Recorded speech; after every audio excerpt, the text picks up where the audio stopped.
Hello friends, मैं विनय निर्भीक। Friends, आपका एक बार फिर से हमारे चैनल पर स्वागत है। तो फ्रेंड्स, यूपी लेखपाल नोटिफिकेशन 2022 जो कल आ चुका है फाइनली। जैसा कि मैं आपसे कह ही रहा था कि ऑनलाइन जो है 5 तारीख तक तो बिल्कुल नहीं हो सकता है। 5 तारीख तक दूसरा फॉर्म चल रहा है, उसके बाद ही ऑनलाइन होगा। लेकिन फ्रेंड्स, जो दूसरा फॉर्म आया था वो भी एक साजिश के तहत आया है। जो यूपी लेखपाल का नोटिफिकेशन कल आया है वो भी एक साजिश के तहत आया। जी हाँ फ्रेंड्स, ये एक बहुत बड़ा धोखा आप लोग के साथ है। मैं अभी आपको प्रूफ दिखाता हूँ इसी नोटिफिकेशन में। ठीक है, ये इतना बड़ा धोखा है जिसके बारे में आप सोच भी नहीं सकते हैं। बहुत कम लोग इस बात पर ध्यान दिए होंगे कि इतना बड़ा साजिश आखिर क्यों किया गया है। तो मैं यहाँ आपको बताने वाला हूँ लेखपाल भर्ती का काला सच। आवेदन से पहले जरूर जाने। जी हाँ फ्रेंड्स, आवेदन से पहले जरूर जाने। बहुत बड़ा धोखा है ये। जी हाँ फ्रेंड्स, बिल्कुल ये इतना बड़ा धोखा है जिसके बारे में आप सोच भी नहीं सकते हैं। तो मैं आपको दिखाता हूँ पूरा प्रूफ के साथ कि कैसा धोखा है, मैं क्या कह रहा हूँ। ठीक है, सबसे पहले फ्रेंड्स, इसका आप देखेंगे जो विज्ञापन संख्या है ये 01 लिखा हुआ है। जबकि जो इससे पहले विज्ञापन आया है महिला स्वास्थ्य कार्यकर्ता का, उसका विज्ञापन संख्या 02 लिखा हुआ है। यानी कि यहाँ पे एक बात तो क्लियर है कि ये नोटिफिकेशन बहुत पहले आने वाला था और महिला स्वास्थ्य कार्यकर्ता का भी चर्चा भी कहीं नहीं था। ठीक है, यानी जब भी आता वो इसके बाद आता। लेकिन अब सवाल ये उठता है इस नोटिफिकेशन को क्यों रोका गया है, क्यों इतना लेट निकाला गया, क्यों जनवरी में जा कर के निकाला गया जब आचार संहिता लगने जा रहा है तब 3-4 दिन में। आखिर इसके पीछे का क्या कारण है? तो फ्रेंड्स, इसके पीछे भी एक बहुत बड़ा कारण है, मैं आपको बता रहा हूँ। जैसे कि आप लोग जान रहे हैं जो महिला स्वास्थ्यकर्ता का ऑनलाइन आवेदन चल रहा था उसका क्या था कि उसका एग्ज़ाम 6 फरवरी को होना प्रस्तावित है। ठीक, और अगर उसके जगह लेखपाल का विज्ञापन आता तो उसका भी कहीं ना कहीं 6 फरवरी को एग्ज़ाम डेट दिया जाता। यानी कि कहीं ना कहीं कहा जा सकता है कि इलेक्शन से पहले एग्ज़ाम हो सकता था।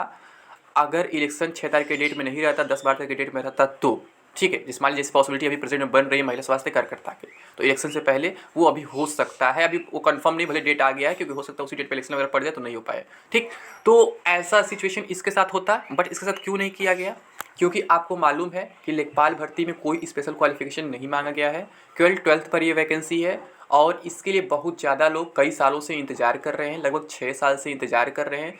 लास्ट वैकेंसी 2015 में आई थी, 7 साल ऑलमोस्ट हो चुका। ठीक है, जिसमें हम लोग का सिलेक्शन हुआ था 2015 वाले में। तो ऑलमोस्ट 7 साल हो चुका है और अभी तक कोई वैकेंसी नहीं आया।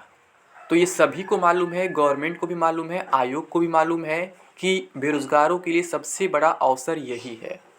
अगर इसकी सच्चाई अभी हम सबके सामने ला देंगे तो इलेक्शन में बहुत बड़ा नुकसान होने वाला है। जी हाँ फ्रेंड्स, ये सच्चाई इतनी खतरनाक है जिसके बारे में आपसे लगातार कह रहा था, तो बहुत से लोग विश्वास नहीं कर रहे थे। मैं वही कहना चाह रहा हूँ फ्रेंड्स, इसके कट ऑफ को लेकर के, इसका कट ऑफ बहुत हाई रहने वाला है। बहुत से लोग जो एक्सपेक्ट कर रहे थे कि 50 परसेंटाइल पे बुला लेगा, इतने कर लेगा, उतने कर लेगा, तो मैं शुरू से कह रहा था कि फॉर्म तो किसी से भी भरवा सकता है। फॉर्म भरवाने का मतलब नहीं है, वहाँ केवल पैसा लिया जाएगा और पैसा लिया भी जा रहा है आवेदन प्रक्रिया के नाम पर। लेकिन एडमिट कार्ड सभी को नहीं मिलने वाला है और यही कारण है इस एग्ज़ाम को इलेक्शन के बाद कराया जाएगा, ताकि अभी सबको लगेगा कि हाँ, हम लेखपाल भर्ती में आवेदन कर दिए हैं, हमको भी मौका मिल गया है। लेकिन जब एडमिट कार्ड आएगा तब आपको सच्चाई का पता चलेगा, तब आपको जोर का झटका लगेगा कि आप तो इसके लिए एलिजिबल ही नहीं है, आपका एडमिट कार्ड ही नहीं आया और बीत चुका होगा इलेक्शन, फिर आप कुछ भी कर नहीं पाएंगे। मैं आपको प्रूफ दिखाता हूँ, बिना प्रूफ के बेस पे मतलब नहीं कहता हूँ, बिना प्रूफ के। ठीक है, और अभी एग्ज़ाम डेट की बात करें तो अभी आयोग में यही चल रहा है कि अभी जो आपका एग्ज़ाम है 27 फरवरी को कराया जा सकता है। वो भी महज एक अफवाह ही साबित होगा, क्योंकि आप जान रहे हो उसी टाइम बिल्कुल इलेक्शन है तो बिल्कुल नहीं हो पाएगा। और उसके साथ साथ ओमिक्रॉन भी बढ़ते ही जा रहा है। ठीक है, वो प्रेजेंट में इसलिए दिखाया जा रहा है ताकि हर तरफ से आप पॉजिटिव बने रहे, आपको लगे कि आप बहुत जल्दी लेखपाल बनने वाले हैं।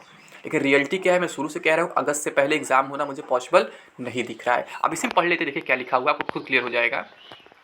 उत्तर प्रदेश अन्न सेवा चयन आयोग लखनऊ के विज्ञापन संख्या 01 परीक्षा 2022 राज्य लेखपाल मुख्य परीक्षा के अंतर्गत राज्य परिषद उत्तर प्रदेश लखनऊ के नियंत्रण अधीन 8085 राज्य लेखपाल के पदों पर चयन हेतु भारत के नागरिकों से ऑनलाइन आवेदन आमंत्रित किया गया। राज्य लेखपाल मुख्य परीक्षा हेतु अभ्यर्थियों की शॉर्टलिस्टिंग उनके प्रारंभिक अर्हता परीक्षा 2021 के स्कोर के आधार पर ही की जाएगी। साफ साफ लिखा हुआ, उसके स्कोर के आधार पर ही की जाएगी, जैसा कि मैं शुरू से कह रहा हूँ। आप लोग कह रहे हैं सबको मौका, लेकिन सबको मौका नहीं मिलने वाला है। इस परीक्षा में प्रतिभाग हेतु केवल वही अभ्यर्थी ऑनलाइन आवेदन कर सकते हैं जो प्रारंभिक अर्हता परीक्षा 2021 में सम्मिलित हुए हैं एवं उन्हें आयोग द्वारा स्कोर कार्ड वैध संख्यात्मक स्कोर के साथ जारी किया गया है। जिसके पास वैध स्कोर कार्ड है वो अप्लाई कर सकते हैं। अभी अप्लाई की बात हो रही है फ्रेंड्स, ठीक है। उसके बाद अभी क्या होगा आप जानते हैं, जो मैं बता रहा हूँ शुरू से। परंतु यह कि जब तक आयोग स्तर से जांच के अधीन यानी अंडर इंस्टीट्यूशन यूआई व औपबंधिक प्रोविजनल श्रेणियों के अभ्यर्थियों के प्रकरणों में अंतिम निर्णय नहीं लिया जाता, तब तक इन श्रेणियों के अभ्यर्थियों को भी आयोग द्वारा आयोजित की जाने वाली विभिन्न मुख्य परीक्षाओं में आवेदन की औपबंधिक रूप से अनुमति इस प्रतिबंध के साथ प्रदान की जाती है कि ऐसे अभ्यर्थियों की मुख्य परीक्षा हेतु शॉर्टलिस्टिंग व चयन संबंधी अग्रतर कार्रवाई आयोग द्वारा की जा रही जांच के परिणाम निर्णय के अधीन होगी। यानी ये भी लोग अप्लाई कर सकते हैं, बट इनका अलग से डिसीजन लिया जाएगा, ठीक है। तो अभी साफ साफ लिखा हुआ पैट का स्कोर देखा जाएगा। आगे देख लीजिए, जो मैं कह रहा था फीस लोग दो बार लेंगे। अभी क्या है, आवेदन फीस या आवेदन शुल्क 0 दिखा रहे हैं, बट आवेदन प्रक्रिया के नाम पर ये 25 रुपया ले रहे हैं, ठीक। अब ये 25 रुपया जोड़िए, अगर मैं मान लेता हूँ कि 30 लाख लोग भी आवेदन करते हैं तो ये 25 रुपया जोड़िए कितना रुपया हो रहा है जस्ट इलेक्शन से पहले। आप खुद अंदाज़ा लगा लीजिए कि कितना होने वाला है। यानी कि लगभग कह सकते हैं 7.5 करोड़, 7.5 करोड़ रुपए यहाँ से केवल आ रहा है, केवल इस आवेदन प्रक्रिया शुल्क से, आवेदन प्रक्रिया फीस से, ठीक है। बस इतना आप समझ लीजिए। अब उसके आगे जो मेन चीज़ है कि जो लोग मेंस में बैठेंगे उनके लिए क्या है, यहाँ देख लीजिए साफ साफ लिखा हुआ है। मुख्य परीक्षा हेतु परीक्षा फीस शुल्क का भुगतान केवल मुख्य परीक्षा हेतु शॉर्टलिस्ट किए गए अभ्यर्थियों द्वारा ही अलग से किया जाना होगा। मुख्य परीक्षा हेतु शॉर्टलिस्ट किए गए अभ्यर्थियों द्वारा मुख्य परीक्षा हेतु परीक्षा फीस शुल्क जैसा कि आयोग शासन द्वारा निर्धारित किया जाए का भुगतान मुख्य परीक्षा का प्रवेश पत्र डाउनलोड करने से पूर्व किया जाएगा। यानी कि वो 185 रुपये शायद लेंगे जो भी हो, लेकिन वो लेंगे फिर से। यानी कि 3 बार आपको अब एक वैकेंसी के लिए फीस देना पड़ रहा है, पहले एक बार देना पड़ता था।